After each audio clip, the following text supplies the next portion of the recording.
Welcome to Sports Live Media. Today I have a special interview today with Allen Sharpe. He is the current basketball coach for Wallace State men's basketball team and the women's basketball team. He's coached for 21 years and has a compiled record of 444 wins, 195 losses. While at Wallace State, his record is 196 wins and 57 losses. He also has led one team to an undefeated season and had a number one NJCAA poll ranking while he's coached at Wallace State. He was here from 2005 to 2010, and he returned in 2020. He played collegiate basketball at Lipscomb University in Nashville. Without further ado, I'll give you Allen Sharpe. How are you doing today, sir? Hey, doing great. Glad that you're here today. Thank you. I'm glad to be here. So what got you interested in coaching?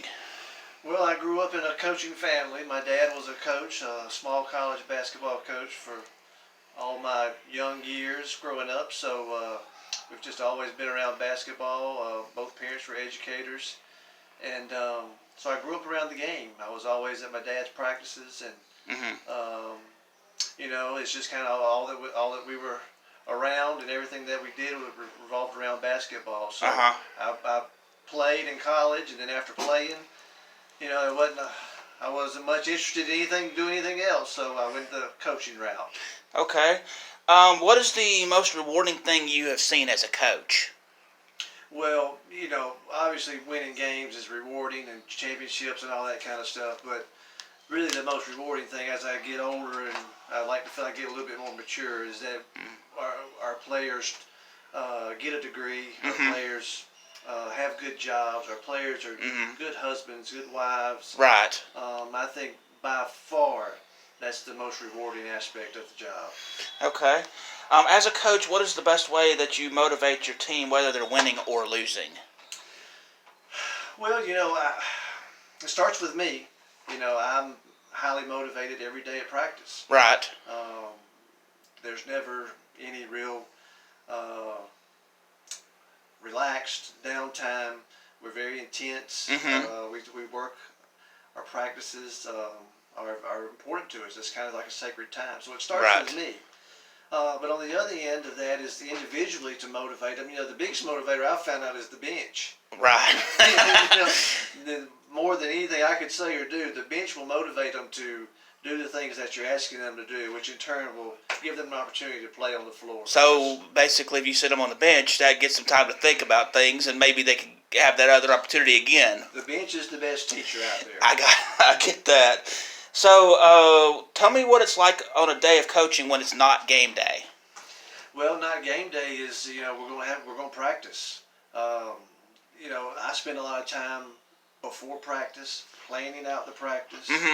What do we want to do? What are we trying to accomplish? What drills do we need to do in order to accomplish those things? So there's a lot of preparation that goes into our practices. Right. We don't just wing it. I don't just show up out there and roll the ball out. Right. It's very prepared.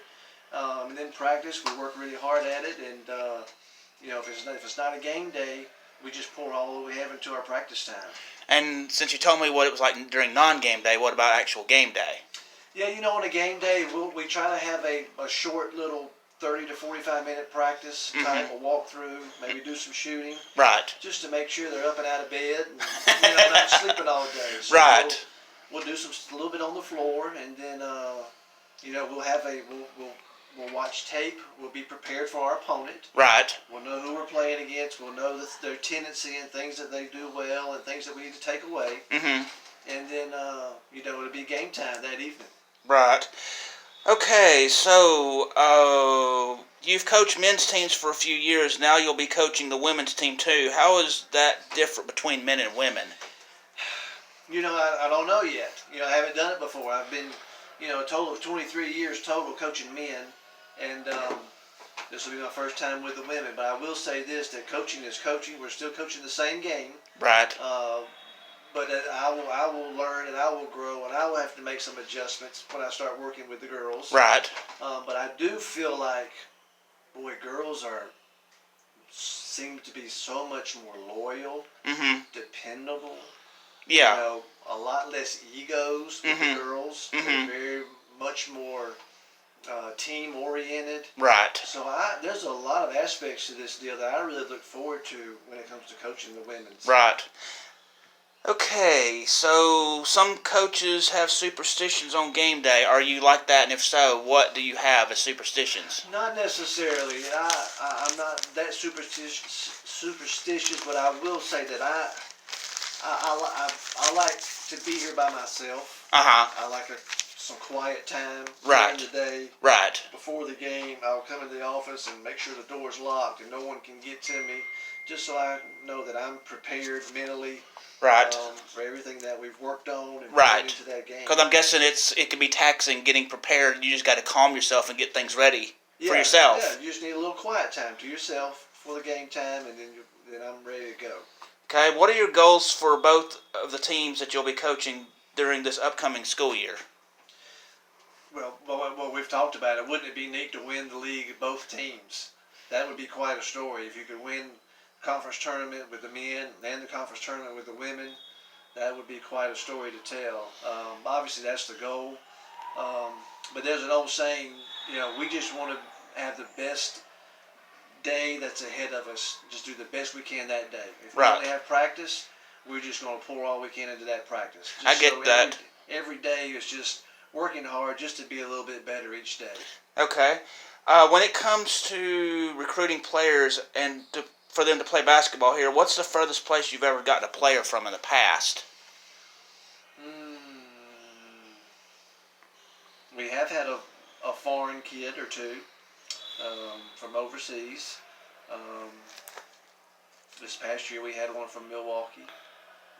We have had a kid, when I was here at Wallace the first time, we had a kid from Colorado. Mm-hmm. So it's not very often, but there are times where we get a kid or two that's from a long distance away. Okay.